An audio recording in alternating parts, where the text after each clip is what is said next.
Hi, welcome to Cecil TV. I'm Doug Donnelly. In early May, Governor Wes Moore made his choice of who would replace resigning school board member Renee Dixon. And the person he chose is with us here this evening, and that is Brian Hampton, who is now on the school board representing the 4th District. Welcome, Brian. Thank you. Nice to be here. So I guess what motivated you to pursue a position on the Cecil County Board of Education? So I've been attending school board meetings for the past several years and am involved with education, and I'm pro-public education, and that's because I view public education as an asset to our community worth investing in. I'm involved with education as a mentor to students at the School of Technology that complete their senior capstone projects. They just had their senior gallery walk about a week ago. That was a good time. And I'm a reading buddy to a elementary age student at the public library. Terrific.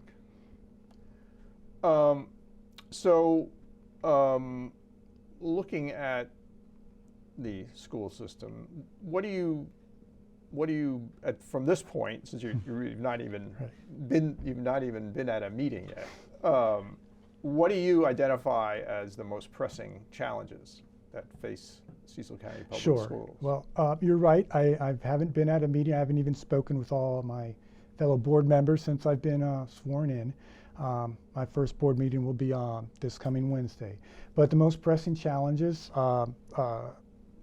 the budget. That's a big thing. It's about sustaining funding, and I'm not going to just say that funding is the only thing, but data shows that the smaller the classroom sizes, the better the student outcomes.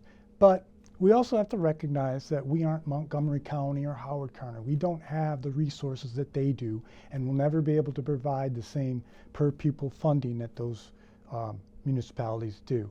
So I think we, and when I say we, I mean all of us as Cecil County, not just the school or the school board or the county government, we should be willing to look at alternative ways to get the best outcomes for our students that may not be have as much impact to the budget.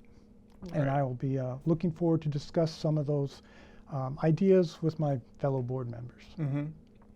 So it would appear from talking to the people who were involved that the process of determining the request from the county, that all those meetings went smoothly, and it was done in a cooperative manner, from what I'm.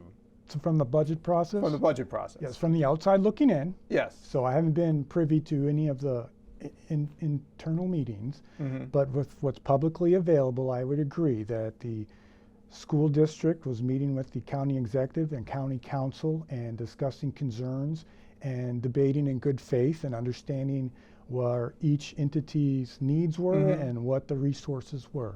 Right. So I don't think the school district is getting everything they asked for, but they were working together and they saw each other as a partner. Now, to remain on the school board beyond 26, you'll have to run.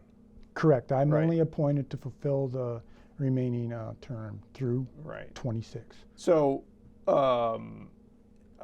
if you don't continue, then you probably won't be faced with some of the issues that are a concern, which is that, though budget's good right now, the blueprint for education sort of is forcing a sort of redistribution of resources. Teachers have to go to different places and so forth, and so then could be a problem.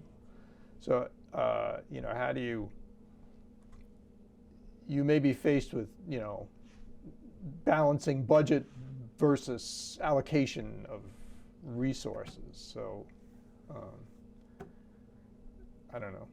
I guess it's impossible to look into the future, but what do you think? Well, right, that definitely is a challenge, but when you look at student outcomes, one of the biggest predictors is the economic status of that child. And really, I think we do a great disservice to ourselves as a community, as a nation, when we limit our talent pool. Because just because you grow up in an economically disadvantaged household does not mean you don't have the talent or the skill or the desire.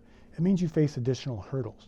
So the blueprint is trying to get at that, but there is some logistical challenges on the part of the school and the school board. You're right. Right. So how do you plan while you're in office? How do you plan to engage with parents and teachers and community stakeholders? I've already started since I was sworn in last week. I visited Perryville Elementary last week. I'm going to visit with Charlestown Elementary and Perryville Middle School tomorrow. And that's just, first of all, is just to engage with the administrators of those buildings to get their perspective. So I'm familiar with the big CCPS budget, but I want to know it broken down to the individual school, because when you look at the averages of federal funding, state funding, and local funding, that average doesn't play out for every school, especially our concentration of poverty or Title I schools. So that's what I'm trying to get at, and hear from them about, as a school board, how can we best support your job to manage the classroom education. And your second part, I think, was about communicating. I will continue to advocate for public education. I'm open to listening to parents. I think my experience now, especially when my children were younger, is you're overwhelmed. Not only is it you're younger and the kids are younger and there's chaos in your house, but then they come home with 10 papers of everything going on. And be kind to yourself, and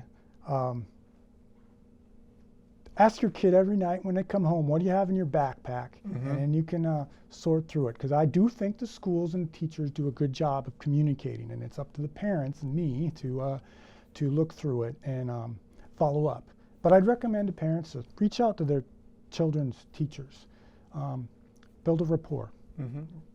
Great. And on that note, we thank you for coming on. Well, thanks for having me. And we certainly wish you good luck. Oh, thank you. Right. So long.